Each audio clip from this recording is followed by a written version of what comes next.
After every successful day at Keystone Park, we get a little bit better at running the zoo, and this extends to our staff. Our veterinary team in particular has become so efficient at their job, they're almost overqualified to work at a zoo this small. A good veterinary team is incredibly important and hard to assemble. A team of all rookies simply just won't cut it. As a result, effective immediately, we're going to be downsizing our personal vet staff at Keystone Park and sending our more experienced vets to different zoos. Admittedly, this did have unforeseen consequences. Mainly the general cleanliness of the zoo went downhill. Since the keepers now had to pick up some of the slack in terms of disinfecting and general disease management, some of the animals were visibly frustrated with the less frequent checkups from keepers. To management, the solution was obvious: simply hire another keeper. Recently, Keystone Park sent out an expedition to South America. However, local wildlife and knowledge weren't all that we returned with. Luckily for us, a disgruntled keeper from a Brazilian wildlife reserve approached our expedition team. In a scenario that exactly mirrors our veterinary staff situation, she too felt a bit overqualified to work at a reserve that only housed a handful of species. Luckily for this overqualified South American species specialist, after a couple of quick over-the-phone interviews, she had a new job. This was an incredible decision, mainly because it took a ton of burden off of the shoulders of our other keepers. The new South American species have a bit of a learning curve to them. Nom nom! Luckily, this learning curve is a lot less steep when you grew up with capybara running in your neighborhood. I think it's safe to say that the capybara definitely agree with this management decision. As long as our inventory managers can keep a fresh stock of watermelon, I don't really think they would have a problem with anything. After only a few short days of working at Keystone Park, eventually our South American specialist got into a great routine of working with all of the South American animals. Carnivore, herbivore, omnivore, insectivore, doesn't matter. She's incredibly skilled with everything South America, and we're glad to have her on board. Also, apparently this is supposed to be live ants. This does not look like live ants. Speaking of ants, in case you missed the last episode, we made a beautiful enclosure for our giant anteater. This was the first habitat in the Rainforest portion of South America. It's a really simple habitat, but it gets the job done. I think it's incredibly effective as a starter habitat to a new area. Giant anteater are solitary animals and typically will live alone. Therefore, we only have one in the habitat. However, he's perfectly happy this way. Now, the 30,000 ants he eats a day typically don't offer a ton of nutritional value each, so he has to spend a lot of time indoors sleeping. They're also incredibly shy animals. However, if you do manage to catch a glimpse of them outside, you're in for a treat. They're incredibly fun to watch. If you have any name suggestions, feel free to leave them in the comments. South America is going incredibly well for Keystone Park. However, we do have some exciting news from our other section of the zoo, North America. Just a couple episodes ago, the first baby animal was born at Keystone Park, a wonderful baby beaver. Every day he gets stronger, smarter, and bolder. Today his mother even taught him how to deep dive in his pool. Every time an animal is born at one of our zoos, we collect a badge of the species. The birth of baby Bobby awarded us with our first ever bronze badge, but today we're going to get a second. Phoebe, the first ever animal to call Keystone Park home, has had a pup. She's a beautiful, healthy baby girl, and actually our first gold-rated animal. Of course, the birth of this pup awards us with the bronze Timberwolf badge. In order to get the silver badge, this pup is going to have pups of her own one day. That's going to take some time. Getting gold is by far the most challenging. We have to get a 100% genetically perfect wolf. There are currently 195 different species of animals in Planet Zoo. That means there's 585 badges to collect. Currently we have 2. This is going to take an incredibly long time, and realistically, we probably won't finish by the time Planet Zoo 2 inevitably comes out. But look on the bright side, there's going to be a lot of baby animals. Shifting back to South America, today we're going to be continuing construction on the Rainforest and actually building what is probably going to be the biggest build in all of South America, not including the initial reptile house. I don't want to get too ahead of myself, but what you're seeing here is a little bit outdated. The build ends up a lot bigger than this actually. Today we're aiming to knock out 2 things. 1, the initial shell of the building. We're also going to name drop it at the end of the video. And 2, the actual habitat of the episode, which is going to take up this space, marked by the light and dark soil. If you enjoyed today's video, please don't forget to like and subscribe. By liking and subscribing and engaging with the channel in any way possible, you're telling YouTube that these videos are worth being pushed out to new people. And the more new people that see these videos, the more videos I can make. It's a win-win for everybody involved. Meet the first ever primate to call Keystone Park home, the Columbian White-Faced Capuchin Monkey, or Capuchin for short. Sadly, their IUCN rating is classified as vulnerable, despite their population in the wild being unknown. They have a very limited habitat range, appearing in the northern half of Venezuela, peeking into a little bit of Central America. Luckily, they don't need very much land requirement, however they're gonna need some climbing. That's gonna be hard. Two things on this page stick out to me a lot. One, their social groups are incredibly large, needing a minimum of 8 members. Luckily, the genders aren't too tricky. The second thing that shocked me in their entry is that they have a surprisingly long lifespan of up to 51 years. It looks like they can only breed for 23 of these years, though. We're gonna have to keep this in mind if we ever put them in a breeding program. I'm really excited to build for this exhibit because we get to use one of my absolute favorite enrichment items in the entire game, the musical keyboard. This is typically reserved for exceptionally intelligent species, which capuchin monkeys clearly are. They have a fair bit of cohabitation as well, which is another trait of intelligent species. 2 of the animals we've already built for. However, unfortunately, this habitat's just not going to be set up in a way where anything else can realistically live in it.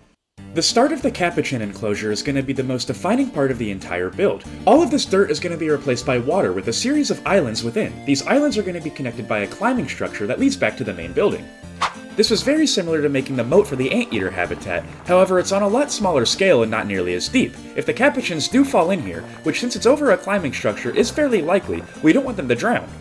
We'll still make the sides of the enclosure near the guest viewing really steep so the capuchin can't climb out, but we always want them to be able to access these islands. Making the islands I had to get a little bit creative because they had to be on the exact same elevation as the main structure, so I brought it out using the flatten to foundation feature, and then just used the flatten foundation feature again to cut off the excess bridge. I ended up with 2 islands. One is significantly smaller than the other, and this is likely going to connect to the main building itself using climbing structures. I want the capuchin to be able to go absolutely everywhere. I would understand completely if you're a little bit lost in the build process at this point, but hopefully adding in this water makes it a little bit more clear. The last thing I wanted to do for now is get a basic terrain paint in. I mainly did this for my sake because it makes it a lot easier to visualize the build when it's a little bit more detailed, so adding in some basic grasses and sands around really helped out in the long run. I'm really excited to add in the climbing structure between these 3 points. I've never really built for a climbing structure before, so it's going to be incredibly interesting to do for the first time. I can't wait to get to that part, but we still have a long way to go. It took a shocking amount of time. The pathing system certainly isn't easy to work with, but I ended up changing the build a little bit and elevating it off the ground by a couple meters. This was mainly done for the capuchin's indoor enclosure, which is now a lot more defined and cut out. You can easily see where it's going to be. The outside of this build is going to be infinitely easier than the interior, so I decided to focus a lot of my efforts on the inside for now. And the first step you should always do in making a building of any size is get the foundation exactly perfect. This is the floor of the building, and everything else is going to be built off of it, so it's critical to do this first. Now that the floor is in place, I wanted to add a small retaining wall to make it look like the floor isn't just floating there. To accomplish this, I used a very small concrete panel. It's just 2 meters long. I then set the move snap feature along the x-axis at 2 meters. This way they would be perfectly spaced out. The build definitely looks a lot different and a little bit more formidable with this retaining wall and floor setup. Now it looks like we can actually place something on top of it, which is exactly what we're going to do next. I was incredibly indecisive on how I wanted the exterior of this building to look. I wasn't sure if I wanted something really modern that would fit in with the reptile house, but eventually I settled on these dry stone walls, and we're going to be making this based off of a Mayan temple from South America. The capuchin are going to fit right in. All I want to accomplish right now is fill in the capuchin's indoor enclosure. This is only a small rectangle. We'll worry about the rest of the exterior of the building later. Luckily, this is where some basic geometry comes into play. If this build is a rectangle, that means 2 of the sides have to be completely equal to each other. Knowing this, we can use the duplicate and advanced move feature to get this done really quickly. Unfortunately, we couldn't duplicate the other 2 sides. They're functionally different, so they have to be built differently because only one side is going to have a window. Just because the other side doesn't have a window, I still wanted the wall to have an interesting texture. I want this build to be incredibly detailed, so I used 2 different types of the dry stone wall. Now the capuchin's habitat is 100% laid out, you can clearly see the indoor portion, as well as the islands where their climbing is going to be. Now that we also know this is going to be based on a Mayan temple, I think we can more effectively do the exterior of the build. We got so used to using this dry stone, and I think we got pretty good at it merging the 2 textures, I think we can get a really effective outside now. This is going to be a relatively sizable build, however it's a lot of long hallways, and I have a plan for the back where it gets a little curvy. I don't think this will be very hard. We should probably get started. Before working on the exterior, I decided to add in the glass. I knew I was going to forget to do this later, and we don't want 8 to 9 capuchin running rampant in the zoo. After that was done, I added the walls that I knew for a fact we had to have in place. This was mainly the viewing platforms for the exhibits. This is one of the easiest ways to build in my opinion, because these walls have to be there, and you know that from the start. So if you add in a bunch of walls that you know have to be there, the only other thing you have to do is figure out how to connect all of them. Speaking of connecting, I use these really curved walls on the back. Normally I wouldn't really care how the back of a build like this looks, especially since this is going to be the eastmost part of Keystone Park. This is the exception, however, and that's because there's going to be a very highly requested animal visible from multiple spots in this temple. Not to spoil anything for the next episode, but this giant window we're building may or may not be one of the places you can see the animal from. I wanted to add another bigger window on the complete opposite side of the build. This is going to make the Capuchin Monkey's smaller island really visible, and I'm going to hide some enrichment over here to almost force the Capuchin to come this way to give the guest a really nice view. This is going to be a pretty notable area of the exhibit, so I wanted to detail it up really nice. The first thing I did was bring the dry stone wall down a little bit to cover up the retaining wall in certain areas. Another way I'm trying to make this stand out compared to the other windows is I want the glass to curve to almost mirror the curve of the dry stone wall. I think this is really creative, and it just makes it stand out that much more compared to some of the other things in Keystone Park. Of course, building things on an angle takes a lot longer, and it's a little bit tricky to get everything to match up perfectly. You have to utilize a few of the different movement options and settings to get it exactly right. It took a long time, but I think the result was worth it. To improve at building every single time, one thing I always try to do is something a little bit different in each build. For example, in this build, the curved walls. It may seem like such a minor aspect, and to some it may seem quite simple. However, I typically don't work with curved walls very much, and most of my builds are very square. Now I'm a lot more comfortable working with them, and I think it looks quite nice in this build. We still have a long way to go, though. I think we should start focusing on the actual habitat instead of the exterior. I'm not joking one bit when I say getting this gate here took over an hour. No. Maybe raising the ground will help. Oh, hold up. Come on. Go. Good enough. Detailing up this habitat gate now meant I had to use golf tactics. And what I mean by that is you play it where it lies. The first thing I did, of course, was replace the floor. I had to tear it up in order to get the gate down. After that, I extended all of the dry stone wall downward to hide the ugly curb. To make sure I never physically had to move the habitat gate again, I ran the null barrier around a little bit earlier than I typically would to ensure that it connected to the gate and that there were no issues with it at all. To further emphasize my paranoia, I literally tried to take one of my capuchin out of the Animal Trade Center and just make sure I could actually put it in the habitat, and luckily I could. Now that I was positive that the habitat was functional without a shadow of a doubt, I then decided to actually detail up the door. I mainly reused the dry stone wall pieces that were off the grid, and I hid them in the floor to make sure it matched up with the top part of the habitat gate. I was in no way trying to make this look exceptional, mainly because this is effectively just an extension of the wall. It's not really meant to look exceptional. The main draw is going to be on the capuchin and all of their enrichment items. We'll add that much later. Sometimes the simple look has its merits. I really like how it turned out. Now that the capuchin's indoor space is all laid out, I think we should focus on the rest of the exterior. When I say focus on the rest of the exterior, I really mean adding new details. This curved and straight section we've already gone over. I said I wanted this build to appear like a temple. We should probably capitalize on that. Admittedly, I figured out the perfect way to do this completely on accident while just trying to figure out how to fill this tiny space. What I ended up doing was making square towers out of the materials that we've already been using. These come into play later. Earlier in the video, I mentioned how rectangles are incredibly easy to build because they have two pairs of equal sides. Squares are the one shape that are even easier to build because all four of their sides are exactly equal, meaning you only have to place one object and then you can just duplicate it 3 more times. Once we got the basic shape of the tower down, I added them all over the build. I think I added 4 total. These are going to provide structural support for the steps that are later going to be implemented. We'll get to that later in the video. Other than being supported for a later to be added detail, these towers are also giving the build a lot more depth. They make everything just look a lot more detailed because these pop out further than the build's facade. After all of the towers were in place, there were very few gaps left in the build. There were just these small one-off ones that were incredibly easy to fix with the exact same materials. Now the build is entirely closed. There's a few more little details we need to add to the inside before we move on though. This has entirely to do with the interior flooring. I don't like how the basic path looks, so we're gonna have to use a trick to get rid of the path. Also, slight foreshadowing, this is going to be the indoor viewing for next episode. Guess what animal's going to be here in the comments? To avoid this video from running a little bit too long, I did all the path work off screen. Really all I did was use limestone pieces to cover up the basic path, but not the curb. The reason I want the curb to remain where it is because it's going to act as a guideline on where to place these rocks that are going to border the capuchin enclosure. To make a build look good, cohesion is truly the name of the game. This means we're going to make this very similar to the anteater enclosure, although not as deep. In case you missed that episode or just forgot, I'll go over the technique again. Effectively, we're using 2 types of rocks, these tropical rocks and the dynamic mossy rocks. The mossy rocks have a green texture, and the tropical rocks look a lot like the part of the mossy rocks that aren't green. We then merge these two rock families together to make it look like the moss is overtaking the tropical rocks. This gives it an incredibly natural look when you pair up the foliage that we're going to add soon. This trick works really well on coastlines, but the catch is you have to make the rocks go all the way down to the water's edge. But I typically don't like to add the rocks that are on the lake bed until the very end when I do the foliage. This is because in some areas we don't want rocks. I also like leaving large areas blank and coming back in with some soil. This is because this is going to be an area where we plant larger foliage, like trees. I was also sure to detail the other side of the path. We don't have to be as careful with this one, as because this isn't holding in capuchins. All it's doing is restricting view of the temple from the parking lot, which the trees are going to do a good enough job doing on their own. When I said cohesion was the name of the game, I wasn't joking. We're also going to be reusing this really nice barrier we made in the anteater episode. The reason I like to do this so frequently is because these habitats are literally right next to each other, so reusing assets including foliage, barriers, rocks, or anything of the sort makes the habitats flow together because they look like they're part of the same area. We're also going to be using something I like to call inverse sightlines. If you can see on the left where the anteater enclosure is, you can't see it through this foliage. This is going to be precisely where you can view the capuchins from. Where you can view the anteaters from, you won't be able to see the capuchin.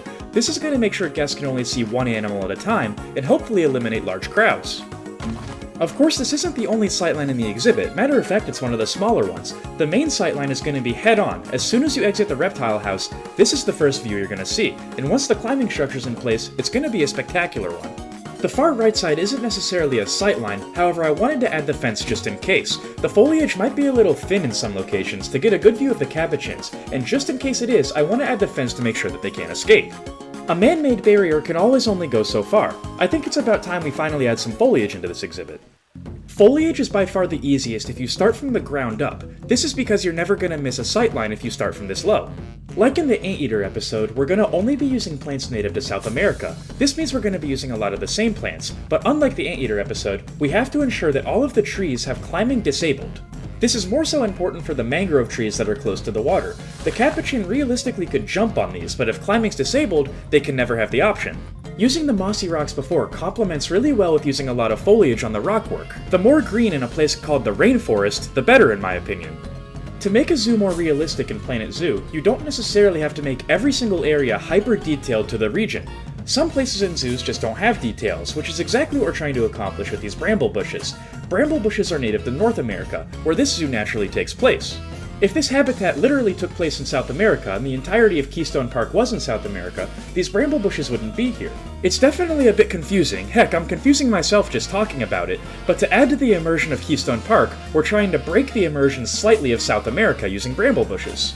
That's a pretty good base layer. Now the exhibit is entirely enclosed, whether by foliage or fence. Now we can start adding some crazy details. The islands in the water are the things that look a little bit bare yet. Let's change that. You know, if I ever do a YouTube membership program, I'm straight up gonna name one of the tiers the Buffalo Grass Enjoyer Club. I'm not even joking. Buffalo grass is literally one of the only reasons why I don't play on franchise mode. Every animal not liking buffalo grass is an actual crime. Going back to the actual South America details, I decided to add some of these Amazon water lilies. We added a frequent amount of these over in the giant river otter enclosure, and I think they'll look good here too. This foliage section was incredibly odd to record for me, mainly because I think it's the best foliage work I've ever done, but it also took the least amount of time. Really all I did was throw around a variety of plants that are native to South America and a few North America ones, but I think it all turned out really well, and for once I got it right on the first try. Watch, I'll prove it. I really stand by that I think this foliage is about as perfect as it can get. Obviously we still have to do a little bit of work on the walls of the exhibit, but that'll be later when we finalize the roof. For now, I'm thinking there's something missing running between the islands. Just to preface this, you get all of the materials I'm about to use from the Habitat menu, not the Construction menu. To see if an animal can or can't use this, you can filter by species. For example, the orangutan can actually brachiate on some of the larger beams, but other animals can't. It would tell you this if you filtered by orangutan, but for now we're working with a much smaller primate. Building a good climbing structure is among one of the hardest things in the game to do in my opinion, because you have to make it functional but also look really nice from a viewer's perspective. The easiest way I found to do this is to start by making a nice general platform that all of the other smaller platforms are going to connect to. For the sake of realism, you have to act like things are affected by gravity. That means adding a lot of support structures. However, if you don't want the animals to be able to climb on the support structures, you have to enable not climbing. Once your original larger platform is complete, add a smaller one, but make it different. Maybe make it taller, maybe make it fatter. Who knows, but have some variation in the two. This is going to give the capuchin a lot more enrichment while running around. Now we have to actually connect the two platforms, and this is going to break the rule of where I said all these items are coming from the habitat menu. This rope piece does not. It comes from the construction menu, however it's equally as climbable. That's really all of the basics. From here we're just doing more of the same, adding varying rope pieces, some have a lot of slack, some don't, and adding a variety of different shapes and pieces for climbing structures. Connect them all up, and eventually you're going to have something that looks really creative that nobody else has built before. I can't tell which primate likes this habitat more, the 9 capuchin that are going to call this habitat home, or me. Speaking of the capuchin's home, we should probably work on that before we let them in though. The inside is still undetailed. Adding the final details in the enclosure shouldn't take up too much time. This episode's running a little bit long as it is. Anyways, the first thing that we have to do is make them a small backstage. These are incredibly small primates, so they're not going to need much. Really, all we need to add back here is a water pipe for them. Remember, they can access the water on the islands, although it's not really intended for that. I also figured this would be a really good place to add their bedding. Going into the bulk of their inside habitat, I added a base layer of these large 4x4 mulch pieces. Remember, the ground below them is concrete, therefore we have to add these mulch pieces to simulate dirt. We're going to add a lot of plants in here. Along the way, I'm passively adding in a lot of enrichment items. A general rule of thumb for enrichment items is that the more intelligent the species, the more they're going to require. Capuchin are primates, one of the most intelligent species of animal in the game, therefore they're going to need a lot of enrichment of both food and entertainment. Once again, may the buffalo grass enjoyers assemble. In case the weather's poor outside and the capuchin don't really want to go out, I decided to add a small climbing structure in here just in case they don't get bored. When I say small, I really mean it. It only ends up being made of about 8 pieces. It's incredibly simple, but hopefully the capuchin enjoy it just as much. It is really basic in here, but remember, the main draw of the exhibit is the exterior. The interior is going to be home to a different species, which is going to be in the next episode. Basic builds that are intended to be basic will always have a place in a game like Planet Zoo. It makes your more complicated builds, like the outside of this, stand out all the much more. If you'll recall from earlier in the video, I said I wanted this to look like a Mayan temple, and the way I accomplished this was actually relatively complicated. See, I made the towers a little bit tall, and then took the same pieces I extended the towers with and rotated them 45 degrees facing inward. I then took a piece half the size and made little steps with it. Once it's complete, the temple look is going to become readily apparent, and I'm sure you can see a little bit of it forming now. I don't want to get ahead of myself, because we still have to execute a lot in the next episode of the design, but this looks good. The last thing I had to do before we added in the capuchin was simply add a roof to the build. All we had to do here is make a basic square until we got to these skylights. This took a little bit more creative thinking, however, it really wasn't hard to work around a hexagon at all. It's a relatively basic shape when you're using square panels. I almost forgot to blend in the interior. We didn't want the staircases to be seen from the roof. It looks a little rough currently, but we're not aiming to finish the whole roof, just the capuchin part. As for the interior, I think we got it about as perfect as we could get it. We'll add some ivy and a few other details off screen, but for now, I think this is great.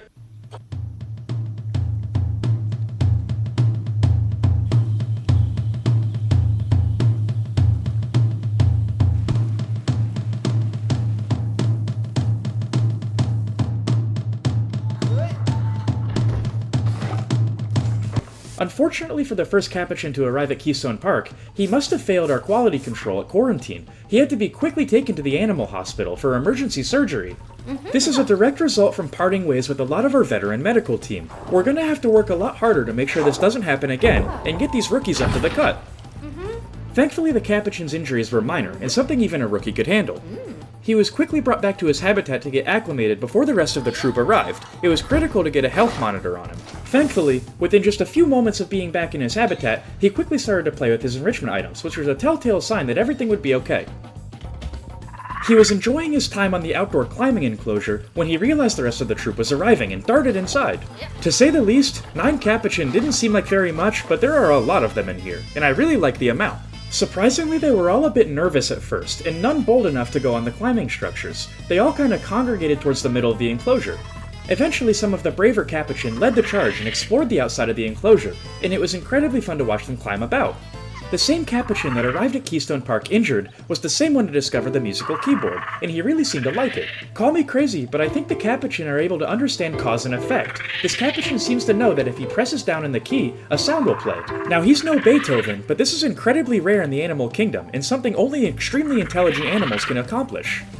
Before we're able to research the capuchin further, we're gonna have to let the troop adjust a little bit more.